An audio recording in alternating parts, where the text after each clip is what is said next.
Então, em 2009, eu criei o que eu chamei de uma metodologia para suportar essa ferramenta.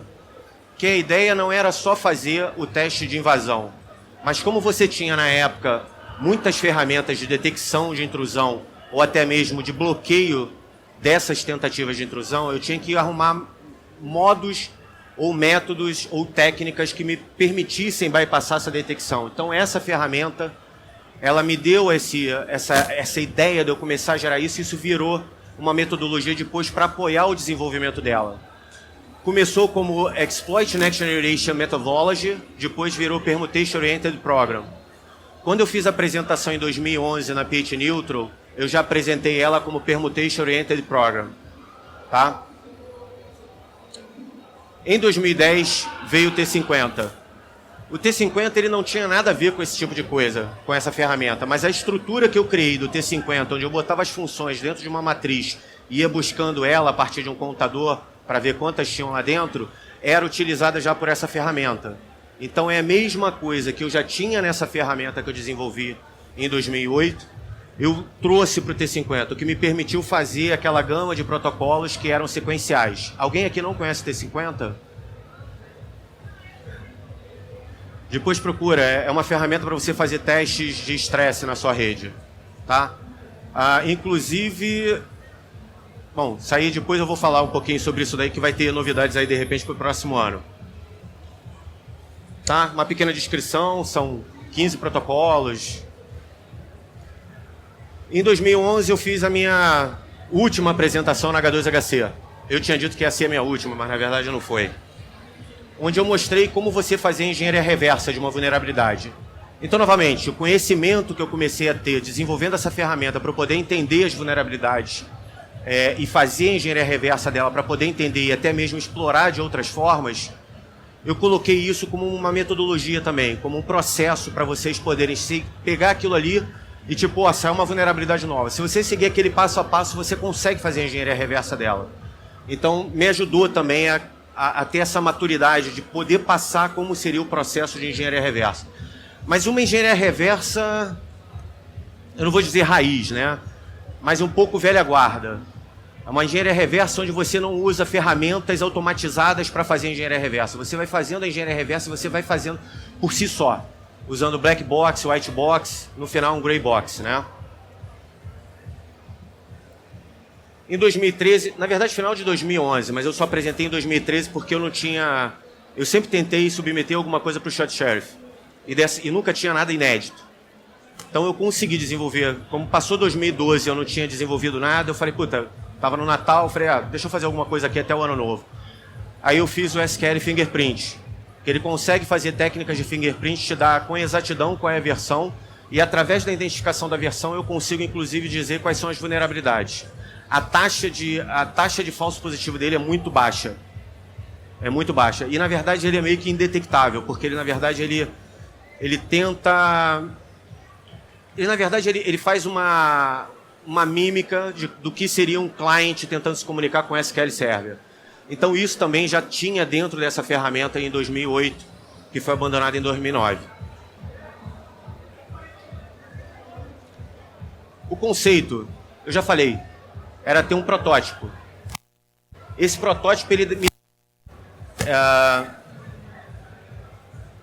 subsídio suficiente para eu poder alegar que, olha, eu tenho uma ferramenta aqui 100% brasileira que faz a mesma coisa que as outras, com uma tecnologia nossa, com uma metodologia nossa, e que vocês podem se apropriar disso ou vocês podem desenvolver isso da melhor forma possível. Tá? É um pouquinho complexo, mas eu vou dar algumas referências aqui do que foi o que me inspirou, né? Porque já dizia já o Linus, né? Talk ship, né? Show me the code. Eu vou mostrar já o código. Mas umas referências aqui, principalmente com a parte de buffer overflow e de shellcode, né? Coisas bem antigas. Aqui de 25 anos. Menos de 30. Então vocês não devem nem ter visto esses artigos saindo ou devem conhecer. Mas o da FRAC, do Aleph One, teve também esse muito bom do Barnaby Jack, que era o Dark Spirit. Esse daqui foi o primeiro a usar Trampoline Calls. Então, se você já está familiarizado com o que é a SLR ou o que é a IIT, Import Address Table. Então, ele já usava essas técnicas. Foi a primeira vez que essa técnica foi colocada, foi utilizada, né? Foi demonstrada. E a outra também foi do Harvard Flake, né? Third Generation Exploit on NT Win2000 Platforms. Então, o cara também levou para um outro nível esse tipo de exploração. E na parte de shellcode, quem fez o treinamento aqui do Igor na H2HC? Tem muita coisa aqui que vocês vão usar. Quer dizer, vocês poderiam usar, né? Eu não sei quando é que eu vou liberar essa ferramenta. Esse daqui é o melhor trabalho que eu já vi na minha vida de uma pesquisa sobre shellcode. Pessoal do LSD. E não é droga. É Last Stage of Delirium, né? Esses caras, eles apresentaram tudo que vocês conhecem hoje em dia de um framework para criação de shellcode que vocês veem no Metasploit. Esses caras é que desenvolveram em 2002. 2002. Toda aquela questão de você fazer busca da função, fazer hash do nome da função, tudo isso foram esses caras que criaram. E você poderia portar isso para outras plataformas. Eles fizeram primeiro de Unix, que incluíram o Linux, e fizeram depois para a plataforma Win32. E o barato foi que até então você só conseguia fazer shellcode hard-coded para a versão tipo para um SP4. Não funcionava para um SP3, não funcionava para um SP2, não funcionava para outro Surface Pack. Era para aquele Surface Pack específico, para aquela língua específica. Esses caras conseguiram fazer um negócio totalmente portável. Então, qualquer plataforma que você jogasse, você conseguia ter esse shellcode. Hoje em dia, você tem shellcode que pega desde XP até 2012, 2008. Então, é tudo baseado no trabalho que esses caras fizeram. Isso daqui é fantástico, cara. Essa resposta do Aaron Adams na VulniDev, eu não sei se vocês conhecem, eu não sei nem se existe ainda essa lista, mas era uma lista mantida pela Security Focus, a mesma que mantinha BugTrack. Então você tinha BugTrack, você tinha VulDev, você tinha IPS Focus, você tinha várias outras listas. E na VulDev rolava alguns challenges, alguns desafios. E um dos desafios era o GetPC. Alguém sabe o que quer dizer GetPC? Alguém? Get Program Counter. É como é que você vai pegar a próxima instrução. Porque apesar de você fazer a exploração, antes de você executar o teu código, que é o teu shellcode, você tem que ter alguma coisa parecida com isso. Para você saber exatamente na memória onde você está e você pular para o lugar certinho onde começa o teu shellcode. Senão, dá merda. Tá? Então os caras estavam falando, porra, qual é o GetPC que você tem? O cara fez um através de float point. E esse do float point, cara, é lindo. Eu vou mostrar para vocês aqui. Esse do float point, ele é tão bonito que ele não serve só para GetPC. Ele é utilizado pelo Metasploit como um encoder para fazer criptografia, para fazer a polimorfismo, né, entre aspas, do shellcode. É lindo. É realmente muito bonito. Só que quem tinha jogado a primeira amostra do que seria um GetPC através de float point tinha sido o Noir. E o Aaron chegou pro Noir e falou assim, velho, peraí, é legal pra caramba, mas tá errado. É massa, eu acho que... E o cara teve a humildade e falou, porra, obrigado por você ter me... Isso é massa, velho. Depois dá uma catada, eu não sei se vocês conhecem o site do insecure.org, nmap.org, e tem lá da mailing list, que ele tem um arquivo lá. Né? O Fildor, ele colocou lá um... Procura por isso daqui, ó. Nessa data aqui, ó. Novembro 18 de 2003. GetPC. Depois eu vou publicar isso daqui também. Tá? É fantástico a discussão que levou a isso. Para tu ter ideia, isso começou em abril e esse cara só foi responder em novembro ou junho, tá ligado? O tamanho era a neura da galera, tá? E o outro também que foi bem legal é o do Matt Miller, que é o Escape. É um cara que participava ativamente no desenvolvimento do Metasploit quando ele era gratuito na época, né? Ainda tem a versão gratuita. Que era uma revista que ele chamava de No Logging. No Logging, de 3 de setembro de 2004, que ele fala... Deixa eu explicar isso melhor para vocês. Existem vulnerabilidades onde você tem um espaço reduzido para você jogar teu shellcode. E você não consegue executar um primeiro estágio. O que seria um primeiro estágio? Dar um bind numa porta para depois você jogar o complemento, que é botar uma shellcode lá, botar um CMD ou um /bin/sh. Tá? Quando você tem esse pequeno espaço, o que você faz? Você não consegue adivinhar qual é o outro espaço que você tem para você escrever e você não consegue adivinhar, não, mas você ter certeza de que vai ser nesse endereçamento na memória, você faz a busca, que é o que ele chama de egg hunt. Então, o que você faz? Você bota N Brito, por exemplo, que seria a string para você dizer que ali começaria o teu shellcode. Você ignoraria o N Brito e começaria a ler a partir daquele código em diante, que aí seria o código do teu shellcode. Mas isso está em algum lugar na memória que você não sabe onde é que está. Então, você tem que ir fazendo paginação de memória e fazendo busca na memória. É louco a parada, viu? É bem louco. E o cara tem um artigo que são 40, 50 páginas, sei lá, é grande, falando de várias técnicas que ele usa. Tanto para Linux quanto para Windows. Então é fantástico, porque você tem, por exemplo, eu tenho um caso de uma vulnerabilidade aqui dentro dessa ferramenta que usa essa técnica, que é MS01023.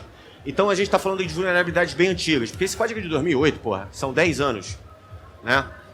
Mas isso daí eu acho legal de vocês darem uma lida. E tem muito a ver com o treinamento que vocês tiveram do Igor. Já tem código para isso preparado. Tá? O que você vai ter que fazer agora é o que o Igor falou, né? É montar Lego. É pegar aquelas pecinhas de Lego e ir montando. Eu já tenho meu montador de Lego. Eu não preciso ir montando. Então essas foram as referências, foi o que me motivou, o que me inspirou a fazer esse negócio. Chega de blá blá blá.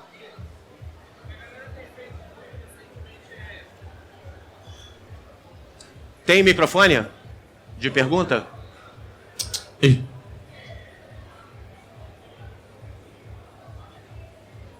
Eu acho que a gente ainda tem bastante tempo. Vou poder mostrar bastante código para vocês aí, velho. Só não me façam perguntas, que eu não lembro dele. Tô brincando, faz sim. Aqui.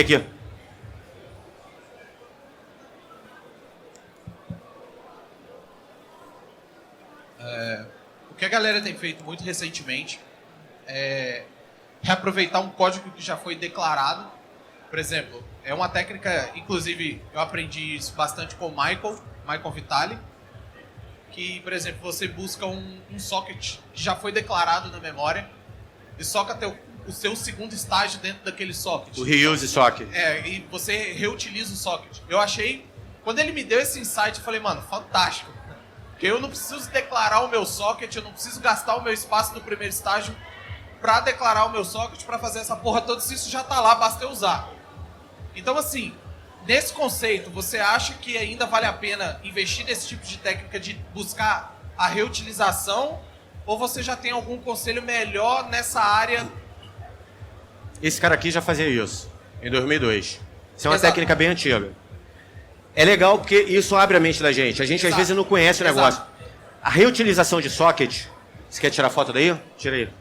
A reutilização de socket é legal pelo seguinte. Quando você tem firewalls na frente, ou você só permite, ou você tem uma CL qualquer, um filtro qualquer, que só te permite comunicação na porta 80 ou na porta 53, quando você faz o reuse socket, significa dizer que você está explorando aquele web server, no caso do IIS. Você vai, quando ele morre, que você executa, o processo morreu.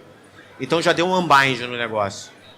Quando deu um unbind, ele dá um hard closed no negócio. Ele não dá aquele bonitinho, né? Ele dá um hard closed e você reutiliza aquela porta 80 para fazer isso. Você tem duas técnicas para tipo burlar esse tipo de filtro.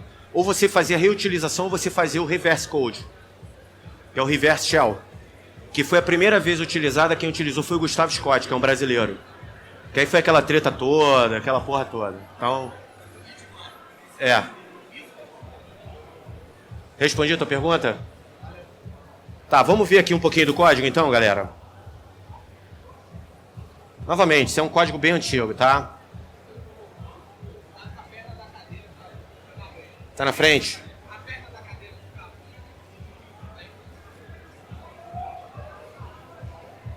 Quer pegar essa daqui, irmão?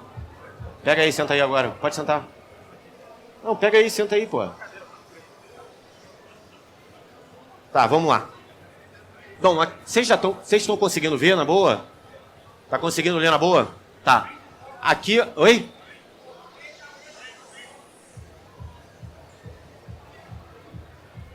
Melhorou? Tá bom assim? Tá. Então aqui desse lado de cá, eu tenho uma versão e aqui eu tenho outra. Tá? Vocês podem ver que o build dela é de 2009 e de 2009. Uma de janeiro e outra de março.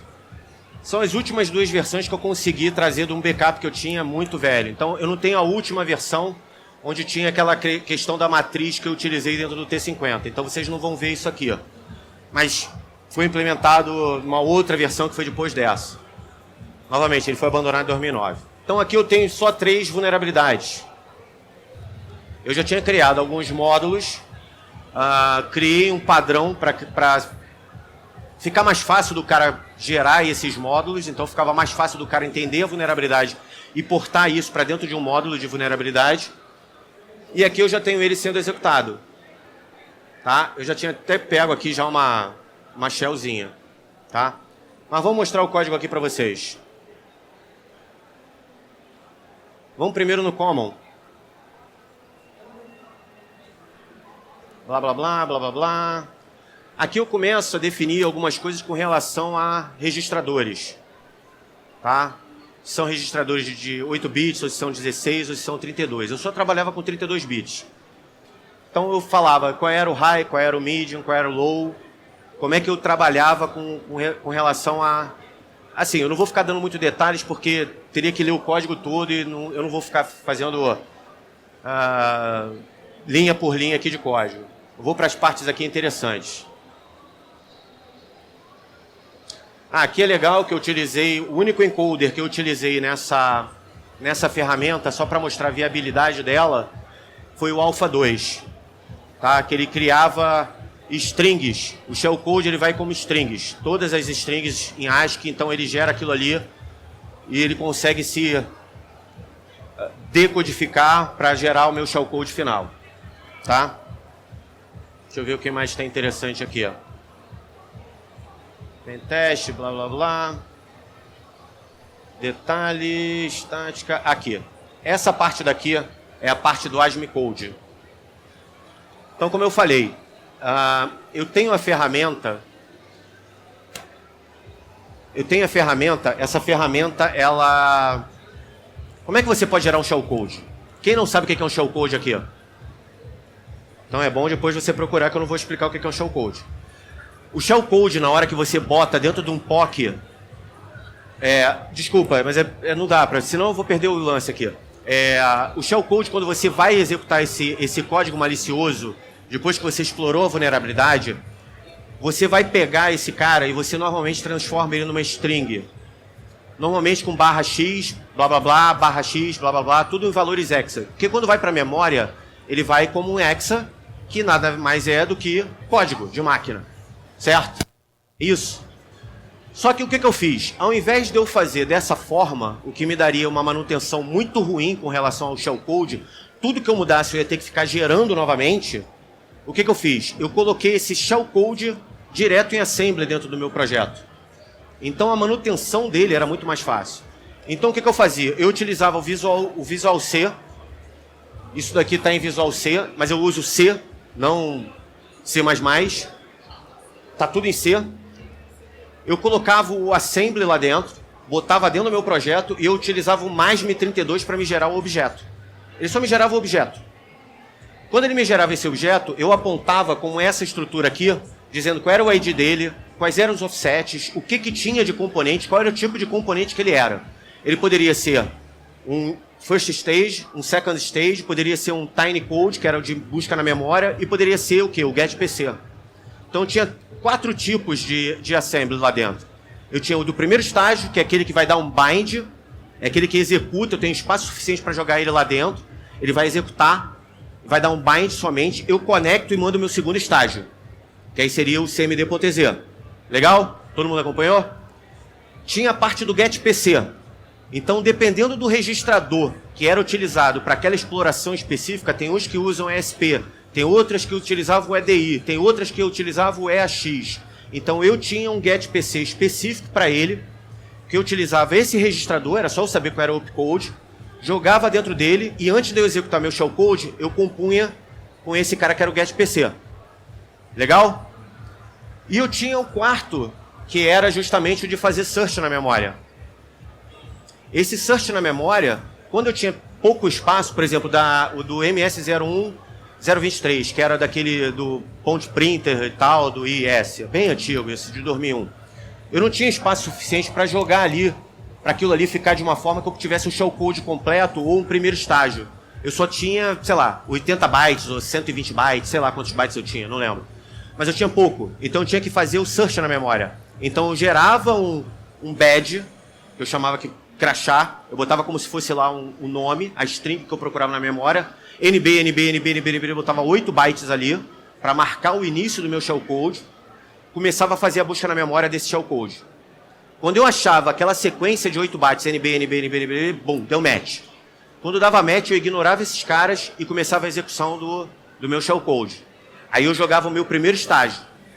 Quando eu tentava, eu jogava o meu primeiro estágio. Quando eu tentava fazer a comunicação, se eu conseguisse conectar naquela porta que foi feito o bind, eu jogava o restante, que era o segundo estágio. Isso foi uma técnica que foi utilizada pelo pessoal do LSD, cara. Foram eles que desenvolveram isso. Entendeu? Então, isso daqui, na verdade, eu dizia qual era o size do code, qual era o ID dele, qual era o código, qual o tamanho dele e quais eram os offsets. Quer dizer, aonde naquele meu código, que uma vez que eu criei um objeto, que eu criei lá um ponto .obj ou um ponto .o, você tem aquilo ali em formato binário. Quando você bota isso dentro de uma matriz e você joga na memória, o que ele é? Binário. Ele já é o código. Então eu não preciso ficar dando manutenção em string, /x, blá blá blá. É muito complicado, né, cara? Por que eu vou complicar? O único problema com relação a essa técnica é que você tem que compilar ele na plataforma que você vai atacar. Se você tiver, por exemplo, um Spark, você vai ter que pegar o OBJ do Spark e trazer. Entenderam? Entendeu a manha? Se você tiver um 64, você vai ter que trazer o OBJ do 64 e jogar dentro dele. Mas é só você dar manutenção nesse cara em assembly. Fica muito mais fácil a manutenção. Tá? A parte de jump aqui são jumps aleatórios que eu botava... Vocês vão ver aqui que às vezes ele fica jogando 917 bytes, às vezes joga 800, às vezes joga 1200 e tantos bytes. É porque ele vai mudando os jumps. Tá? Não, eu não uso técnica para SLR. Você pode incluir isso. Seria uma próxima fase. Mas eu não botei nada disso. Mas é fácil, é só você jogar dentro e dar também a manutenção que você deveria dar. O jump, ele é necessário em algumas vulnerabilidades. Como, por exemplo, a MS02039. Você tinha um espaço para determinada versão de Service Pack do SQL Server, em que você tinha que cair ou num lugar ou no outro. Então você evitava aqueles dois, botava o writable address ali para um Service Pack e para outro Service Pack. Writable address, que quem não sabe é o espaço na memória que você tem lá para escrita. Então você pegava um endereço dentro do mssql.exe, sei lá como é o nome daquela merda, SQL Server.exe, não sei como é o nome dessa porra, não lembro. Mas de qualquer maneira, você buscava um espaço lá. No caso do MSSQL, do MS02039, do MS02056, era o SQL sort.dll. Ele tinha um espaço lá que você via que estava em branco. Tinha todo aquele endereço no import address table, que você vê lá quando você abre no AIDA, e ali você conseguia escrever, ele estava marcado como escrita. E você tinha aquele espaço em branco. Então você poderia jogar ali no writable address. Então você jogava aqueles dois, eram 4 bytes aqui, 4 bytes aqui, e você dava um jump aqui para fora. Aí você sobrescrevia quantos bytes você queria para você tomar até o EIP. Quando você chegava no MS02039, era 96 bytes além. E você pegava o endereço do EIP. E no EIP você já começava a fazer a brincadeira para você dar jumps. Então você aumentava ou diminuía o tamanho do seu shellcode. Então você burlava tentativas de assinaturas de pegar pelo tamanho do pacote que você estava jogando. E por isso que eu coloquei também o Alpha 2. Porque o Alpha 2, como é ASCII... Tipo, sei lá, cara, que merda é essa, entendeu? O cara não pode botar lá buscando por ASCII ou alguma coisa. Não ia ter uma assinatura para isso. Tá? Opcode, mnemonic, blá, blá, blá. Vamos passar para outro. Esse daqui é o Engine, mas é uma outra versão. Aqui ainda não tem a parte de módulo. Apesar de eu ter criado aqui os módulos, ele não tinha aquela estrutura de módulo. Então o que ele fazia só, ele buscava lá, dava um switch e pegava o negócio. Na outra versão que eu fiz, ele já tinha aquela questão do igualzinho do T50, que já estava lá na matriz, todas as funções, todos os exploits ali dentro, ele corria a parada toda quando era em pentest. Então, quando era pentest, eu ia um a um, pá. Entenderam? Vamos pegar aqui, por exemplo, esse cara daqui, ó. Só para mostrar para vocês como é que era mais ou menos a dinâmica, né, da criação dos módulos para essa ferramenta. Até eu demonstrar ela para vocês e tomara que funcione. A primeira coisa que o cara ia ter que fazer, aí eu mostrava aqui dentro do módulo, era explicar o que estava acontecendo. Então aqui tinha toda a descrição do que acontecia e como é que estava a minha memória mapeada na hora que eu estava fazendo a exploração. E daqui eu mostrava o debug, mostrando aonde que estava e como que eu estava. Tudo apontando para onde ia. Aí aqui vinha o meu assembly, o meu shellcode, tá? Então a criação do exploit era isso. Era uma estrutura onde eu botava ali as coisas que eu queria. E você vai ver que isso é comum a todos eles. É a mesma estrutura. Deu para ver? É a mesma estrutura, só muda alguns valores, mostrando que é possível você fazer um framework para isso. Montar uma estrutura onde o cara, depois de fazer um determinado assemblyzinho ali, o cara já tem mais ou menos a ideia do que ele ia poder fazer para criar as outras vulnerabilidades e botar dentro do projeto e gerar, assim, o pentest do cara. Tá? Essa daqui também, a mesma coisa. Então você vê que, obviamente, se aparecesse alguma outra vulnerabilidade que dependesse de alguma outra coisa ali dentro, eu criaria uma nova estrutura ou botaria um outro elemento dentro daquela estrutura para que eu pudesse ir manipulando aquilo e tornar aquilo ali como um padrão. Tá? Ou então eu ia botar versões diferentes, exploit 1, estrutura exploit 1, estrutura 2, estrutura exploit 3 e daí por diante. Mas era uma forma de eu conseguir mostrar, ó, é viável criar um negócio assim e ficar fácil. Botar numa esteira de produção para o cara sair lá codificando. Tá? A partir do momento eu botava alguns filtros, né? São os badge chars. Isso aí todo mundo já conhece, quem mexe com Metasploit sabe disso. Aqui eu colocava alguns built-ins offsets, que são os offsets do que eu quero. Isso daqui são técnicas. Essa é a técnica de trampoline call. Ou você chamar o teu trampolim. É o trampolim de chamada.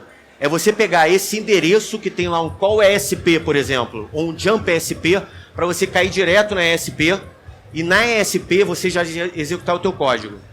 Então você poderia dar um call ESP, um call EDI, tem de EDI também no próximo. Então esses são os offsets. É isso daqui que o SLR barra. Ele tenta barrar isso. Que você não consegue mais definir onde estão esses endereços. Tá? Mas essa técnica foi demonstrada pela primeira vez pelo Barnaby Jack. Então quer dizer, tudo aquilo que eu estudei eu comecei a botar em prática ali no negócio. Tá? E aqui serve também para o MS02056. EDI. Nesse caso daqui, eu não sei se eu tenho. Ah, tem um ESP aqui, ó. Legal? A partir do momento que eu criava isso, eu começava a criar o quê? Quais são as versões vulneráveis? SQL Fingerprint. Quais são as versões vulneráveis? As versões vulneráveis são essas. Aqui, na verdade, não é mais ou menos o que o SQL Fingerprint faz, não, tá? Para eu descobrir a versão vulnerável, eu montei uma outra forma, mas dá para começar assim, você mostrar quais são as vulneráveis, tá? E é rápido, cara. Você transforma isso daí em código, esse negócio não dura, sei lá, nem meio segundo para rodar essa porra fazer esse teste. E aí eu começava a montar o meu módulo. Aqui eu monto o vetor. Montei o vetor. Qual o vetor? Nesse caso daqui seria o 04. 0x04. Que era quando gerava essa possibilidade de buffer overflow. Botava qual era o offset. Perdão, o buffer. O tamanho do buffer, nesse caso 96 bytes. O offset. Dava o jump. Tá vendo aqui tudo descritinho? Fazia um paddingzinho lá para cair certinho onde eu queria. Botava alguns nops lá só de bobeira e começava a criar aqui o meu assembly. Aqui você vai ver que eu tenho base code. Nesse caso daqui não vai ser base code, vai ser o tiny code, se eu não me engano. Aqui, ó, o buffer. São vários steps que eu tenho que fazer. Que esse já usa o search de memória. Offset, padding, jump. E o meu buffer já está na memória já. Nesse outro caso daqui, a mesma coisa. Seguia sempre o mesmo padrão.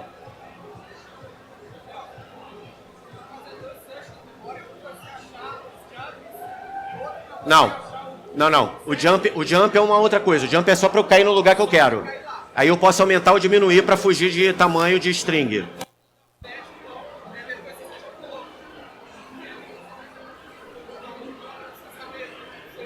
Guarda essa pergunta para depois, que eu tô com 10 minutos. Guarda essa pergunta. É que eu não estou entendendo bem a tua pergunta. A gente já conversa. O vetor, uma parte unknown, que eu não sabia que merda era essa. Não fui atrás para saber, então foda-se, estava funcionando. Tinha um unknown lá. Buffer, padding, offset, writable address, nop e assembly. É a mesma coisa do anterior. Então era seguir uma receita, brother. Era pegar aquela receita e aplicar. O que era o assembly? Olha que bonitinho, ó. Depois que eu criava os caras todos em ASME, aqui, ó, esses aqui são os ASMEs. Tudo para MASME 32. Estágio. Compiláveis, tá? Olha que lindo que é esse cara. Isso daqui foi do Aaron Adams. O cara dava um get PC com funções de float point, cara. Porra, isso é lindo, cara. Isso é lindo, lindo. Tá? Um regular call. Ah, tem um search aqui. Eu tinha um searchzinho aqui. Deixa eu ver aqui o negócio. Ah, Tiny Code, ó. Então eu coloquei aqui dentro do meu projeto, tudo bonitinho, para eu saber o que era o que, da onde estava o que, entendeu? Esses daqui, por exemplo, eram de uma busca na memória de Linux. Utilizando a técnica de paginamento da memória. Quem fez o treinamento aí do Igor deve lembrar disso. Tem de SEH e tal. Então o ASME Code ficava responsável por isso. E eu falava qual eram os offsets. De todos eles. Então eu tinha Basic Code, eu tinha o Get PC, eu tinha os opcodes do que eu queria. E esse cara montava. Esse cara daqui era o montador do assembly para mim. Ele montava o shellcode. Ele que montava o shellcode. E esse cara daqui era responsável pelo quê? A partir do momento que eu joguei o shellcode, ele era o manager, o cara que ia jogar o segundo estágio. Então, quando eu conectava, ficou até melhor do que o do pessoal do LSD. Porque não tem... Eu vou mostrar uma diferença de um para o outro, que um tem eco e o outro não tem eco.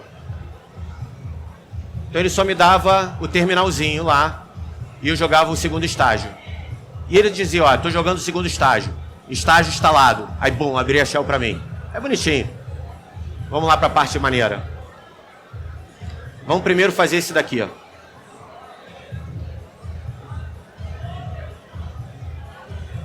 Eu vou atacar... deixa eu botar o M.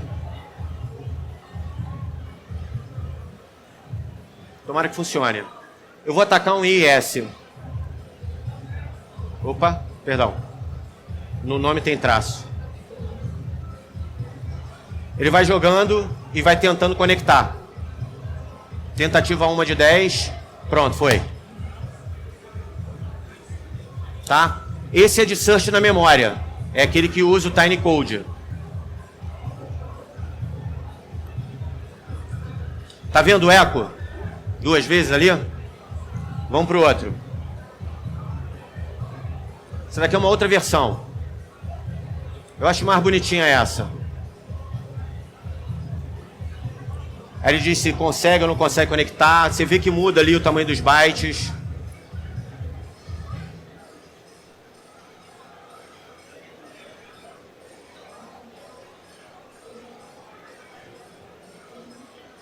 Algumas vezes funciona, às vezes não. Bom, era um protótipo, velho. Então, tipo... Mas você vê que os bytes, eles mudam. Pode ser igual, pode não ser. Vamos tentar uma outra aqui, ó. 02039.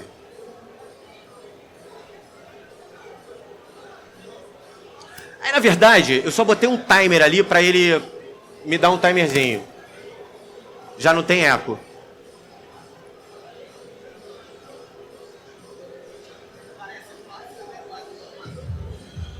Tá? Tentar demonstrar aqui o outro. Quanto tempo eu tenho? 5? Acabou? Só a última tentativa. Caralho, foi de primeira. Tá, foi de primeira. Era isso que eu tinha pra mostrar pra vocês, cara. Eu só fiz aquele blá blá blá inicial pra falar que eu não apresentei nada, mas o negócio era o código. Eu não sei quando que eu vou botar esse código disponível, se é que eu vou. Mas tem 10 anos, não sei se tem. Tem sim, né? Já vi que é maldade. Dúvidas? Perguntas? Então a ideia é, o que vocês aprendem, o que vocês vão estudar, coisas que vocês se inspiram, documentos que vocês leem, tenta botar em prática, cara, que se você não botar em prática, é só pra você ter um bate-papo legal quando estiver tomando uma cerveja. O intuito é esse, se é legal, se não é, tenta fazer alguma coisa assim, cara. Se eu fiz, todo mundo faz, velho, na boa. Perguntas?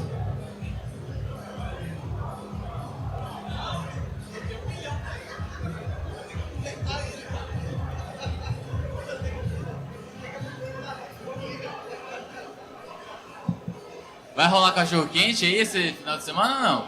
Não. De repente, final do ano. Mais perguntas? Galera, obrigado pelo tempo de vocês aí. Eu sei que vocês estão... Tem mais pergunta? Peraí, tem mais pergunta. Tem mais pergunta?